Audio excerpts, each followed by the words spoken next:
आप सभी का बहुत बहुत स्वागत है मेरे इस YouTube चैनल में। आज इस वीडियो में हम लोग बात करने वाले हैं भारतीय इतिहास से संबंधित 50 महत्वपूर्ण प्रश्नों पर, जो कि आपके किसी भी प्रतियोगी परीक्षा के लिए बहुत ज़्यादा इंपॉर्टेंट हो सकता है। तो वीडियो को आप लोग आखिर तक जरूर देखिएगा। क्वेश्चंस का जो पैटर्न है वो पिछले वीडियोज के समान ही वन लाइनर है। तो पहला क्वेश्चन है, जूनागढ़ अभिलेख जो संस्कृत भाषा का प्रथम अभिलेख माना जाता है, किस लिपि में लिखा गया है? तो देखो, जूनागढ़ अभिलेख जो कि शक महाक्षत्रप रुद्रदामन द्वारा जारी किया गया था, संस्कृत भाषा का पहला अभिलेख था, क्योंकि इससे पुराना अभी तक कोई भी संस्कृत भाषा का अभिलेख नहीं मिला है। यही सबसे पुराना है, तो इसी को ही सबसे पहला माना जाता है। तो ये संस्कृत भाषा में लिखा गया था और इसकी लिपि क्या थी? ब्राह्मी लिपि थी। जैसे कि अभी मैंने यहाँ जो क्वेश्चंस हैं ये हिंदी भाषा में लिखा है और लिपि कौन सी है? देवनागरी। तो जूनागढ़ अभिलेख ब्राह्मी लिपि में लिखा गया है। अगला क्वेश्चन है, किस अभिलेख में महाभारत की तिथि का उल्लेख मिलता है? तो भाई ये ऐहोल प्रशस्ति में मिलता है।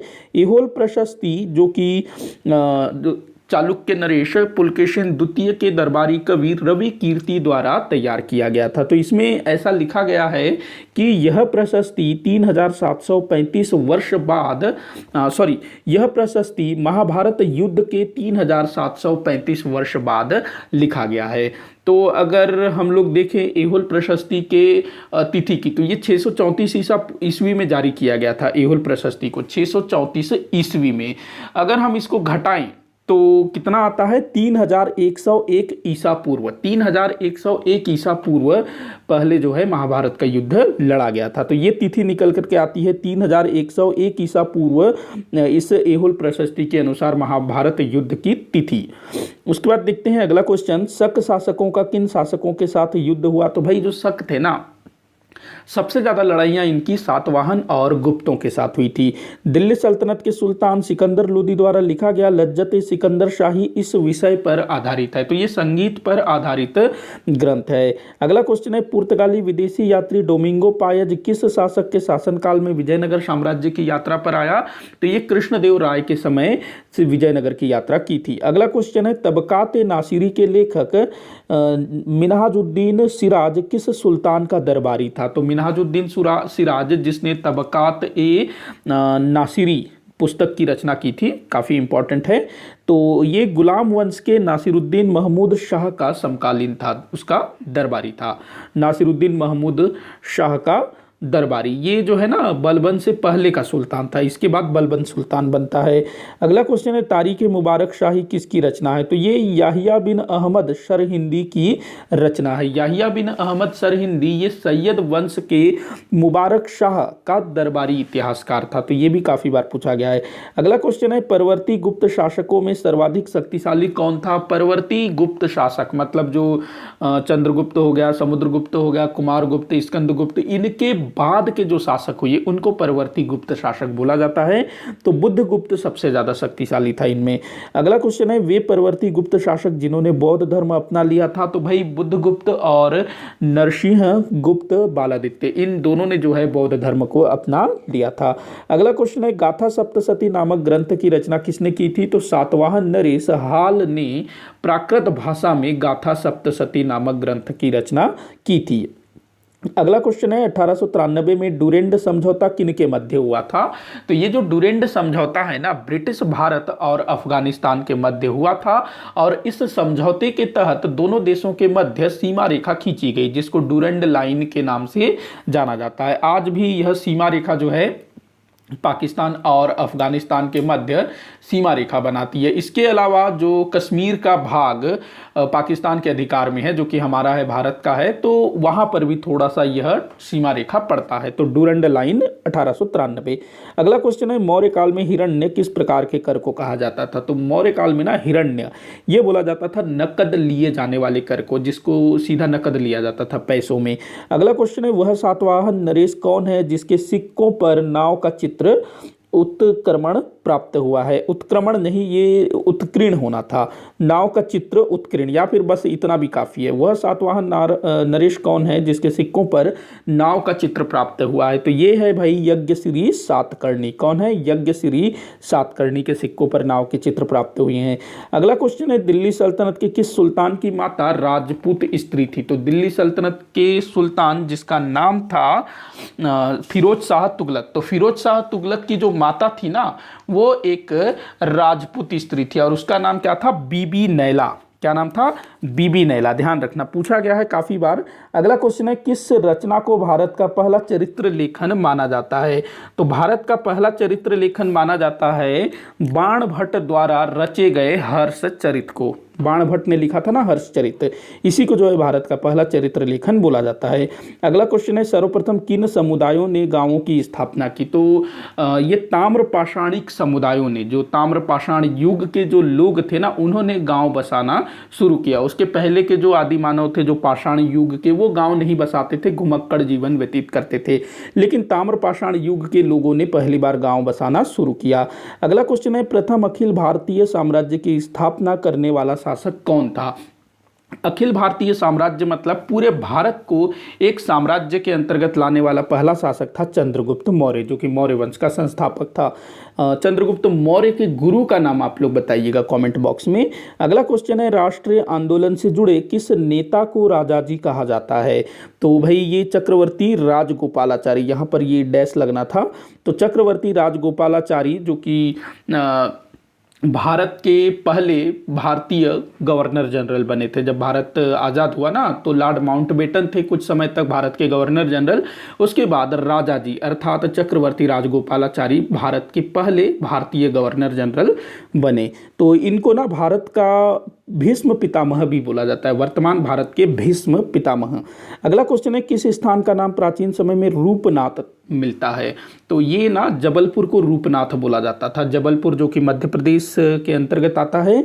अगला क्वेश्चन है, इंडिया विंस फ्रीडम नामक पुस्तक किसने लिखा है? तो अबुल कलाम आज़ाद, इन्होंने जो है इंडिया विंस फ्रीडम नामक पुस्तक की रचना की है।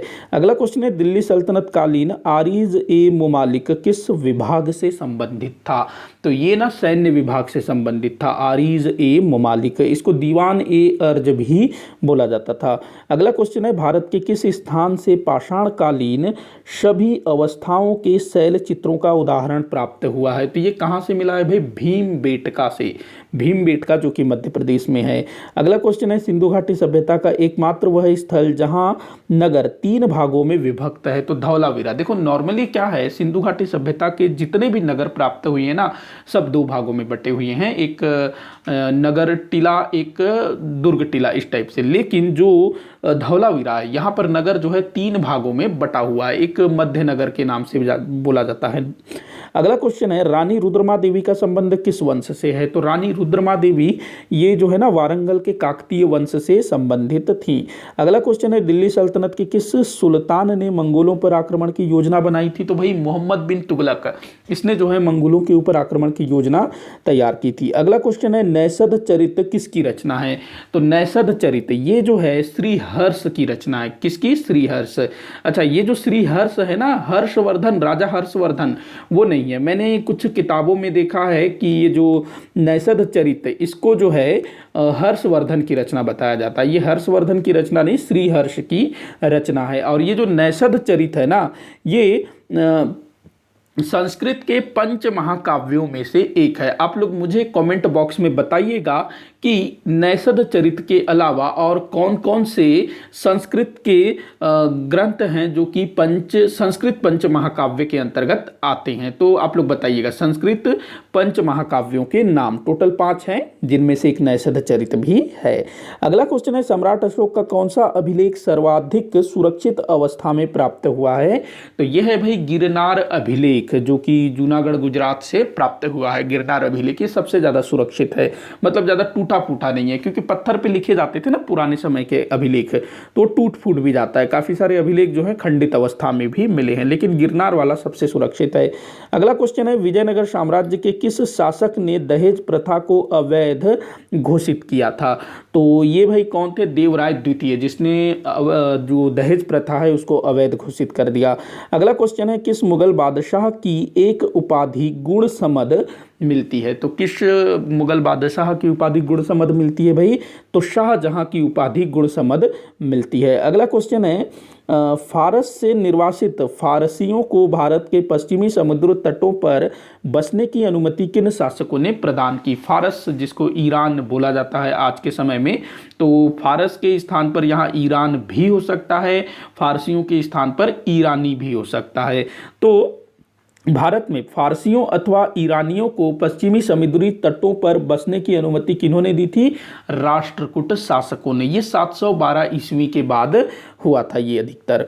अगला क्वेश्चन है, वैदिक कालीन भारत में वेद विरोधी अथवा ब्राह्मण विरोधी आचार्यों को क्या कहा जाता था? तो जो वेदों का विरोध करते थे, ब्राह्मण ग्रंथों का विरोध करते थे, या फिर पूरा वैदिक संस्कृति का विरोध करते थे, तो उनको कहा जाता था श्रमण। इसमें अधिकतर ना जैन और बौद्ध भिक्षु होते थे, क्योंकि वो जो है वेदों का विरोध करते थे। अगला क्वेश्चन है, भारत में सहायक संधि का जनक किसे माना जाता है? तो भाई ये फ्रांसीसी गवर्नर डुप्ले ने जो है सबसे पहले सहायक संधि को क्रियान्वित किया था।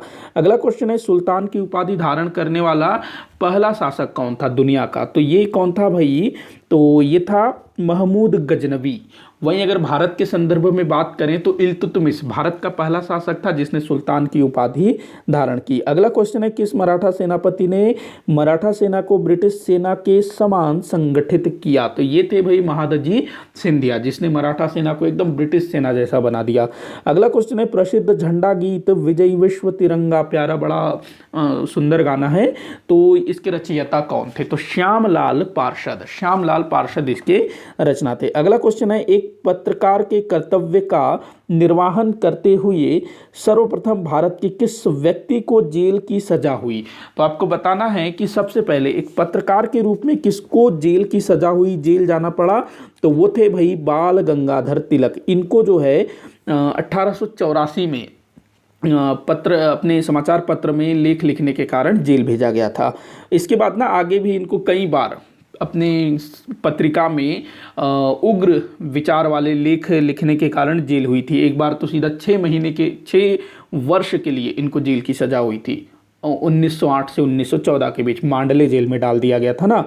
अगला क्वेश्चन है, भारतीय राष्ट्रीय कांग्रेस द्वारा सर्वप्रथम किस अधिवेशन में मूल अधिकार की मांग की गई? तो ये था भाई 1931 के कराची अधिवेशन में, जिसकी अध्यक्षता सरदार वल्लभ भाई पटेल ने की थी। और यहाँ पर जो मौलिक अधिकार अथवा मूल अधिकार की मांग उठाई थी, प्रस्ताव रखा था, वो थे पंडित जवाहरलाल नेहरू। 1857 के विद्रोह के समय ब्रिटिश प्रधानमंत्री कौन था? तो ये था भाई पामस्टन, यहाँ पर आधा स आएगा, तो ये उस समय ब्रिटिश प्रधानमंत्री था। अगला क्वेश्चन है, नील कृषकों की दुर्दशा पर किसने नील दर्पण नामक पुस्तक लिखा? तो ये था दीनबंधु मित्र, जिसने जो है नील विद्रोह पर पुस्तक लिखा, जो 1860 में हुआ था। अगला क्वेश्चन है, चाणक्य का मूल नाम अथवा बचपन का नाम क्या था? तो देखो, चाणक्य का जो मूल नाम था ना, जो इसके माता पिता ने रखा था, वो था विष्णुगुप्त।